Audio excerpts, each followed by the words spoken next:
дар доираи бозиҳои даври дуюми гурӯҳи F дар бозиҳои интихобии ҷоми Осиё имрӯз дастаи мунтахаби Тоҷикистон бо дастаи мунтахаби Сингапур дар варзишгоҳи Долон Умурзакови шаҳри Бишкек қувва озмуд.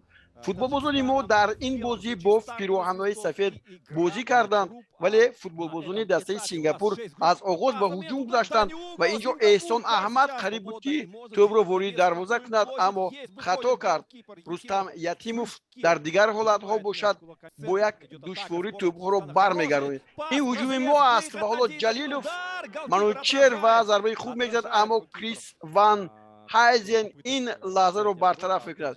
як ҳуҷуми дигар, аммо Рустам дар ҷояш аст ва баъдан ҳуҷуми футболбозони мо аст ва ҳоло Парвиҷон Умарбоев метавонист ин ҷо ҳисобро боз кунад, аммо натавонист. ҳуҷумҳо тарафайн буданд, ҳам аз ҷониби дастаи мунтахаби Тоҷикистон ва ҳам аз ҷониби футболбозони дастаи Сингапур ва ҳоло бубинед ин ҷо як ҳуҷуми футболбозони ин даста аст ва зарбаи ниҳоят хуби Нурмуҳаммадшоҳро боз Рустам Ятимов баргардонид. ин ҷо бошад зарбаи ниҳоят олӣ буд аз масофаи дур, аммо мо тӯбро ворид тӯри дарвоза карда натавонистем.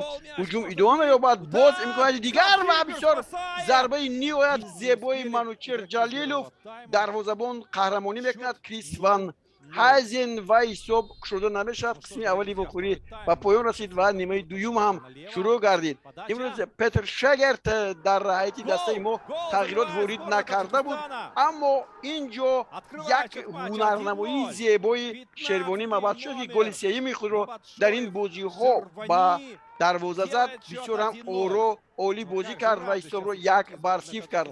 ҳоло биёед ин ҳолатро Муҳаммадҷон Раҳимов партофти олӣ анҷом медиҳад ва ин ҷо тӯб аввал ба муҳофизатгар ва баъдан ба Шервонӣ мерасад ва тӯб ба Шервонӣ бархӯрда ворidi тӯри дарвоза мегардад. як бори дигар мебинем ин ҳолатро. бале дарвозабон Крис Ван Хайзен ин аввалин ва ягона хатояш дар ин бозӣ буд ки тӯб ворidi тӯри дарвоза гардид. бори дигар футболбозони мо акнун ба ҳуҷум мегузаштанд. Эҳсони Панҷшанбе аз дур зарбаҳои худро ба сӯи дарвоза мезад, аммо на.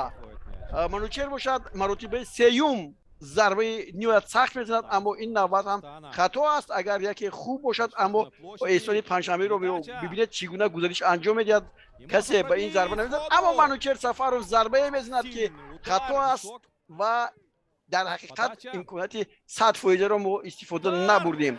дар поёни бозӣ бошад футболбозони дастаи Сингапур гол мезананд, аммо ҳолати офсайд ин ҷо эълон мегардад ва довар нишон медиҳад ки ин ҷо ин тӯб берун аз қоидаи футбол ворид тӯри дарвозаи Тоҷикистон гардид ва ҳисобида намешавад, яъне ба ин нобат гирифта намешавад.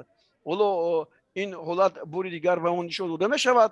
бале ин ҷо зарбаи ниҳоят сахт аз ҷониби Муҳаммад Сафуван, вале ин ҷо бале ҳамон вақте ки ирсол шуда буд, ин ҷо ҳолати ғайрибозӣ маъни дод мешавад ва дар ин ҳолате ки агар ин бозигаре ки охирин маротиба ба тӯб намерасид, шояд ҳолати ғайрибозӣ набуд, аммо доварон онро ба эътибор гирифтанд ва ин голро наҳисобиданд. боз як ҳуҷуми дигар, боз як имконияти 100% барои футболбозони дастаи Сингапур аст. аз дарвоза зарбаи ин навбат Каён аз болои тӯри дарвоза ба берун меравад. ҳоло бибинед ин зарбае ки хеле хуб буд ва бояд тӯб ворид тӯри дарвоза мешуд, аммо ин тавр нашуд.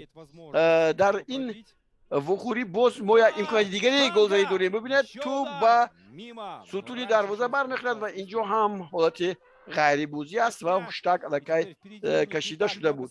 ҳуҷумҳо акнун дар қисми дуюм бештар аз ҷониби футболбозони мо буд ва ин ҷо ҳоло бори дигар ҳуҷуми дигари Манучер ва ин ҷо тарзе мебинем тӯб ворид тӯри дарвоза намегардид. ин Ҳамроқулов буд ки ба ин бозӣ омад, вале тӯбро аз масофаи наздик ба ҳадаф расонида натавонист. дар ин бозӣ танҳо аз дастаи мунтахаби Тоҷикистон як нафар Рустам Ятимов бо корти зард баъди ҳамин ҳолате ки ба вуҷуд омад аз ҷониби довар огоҳӣ гирифт.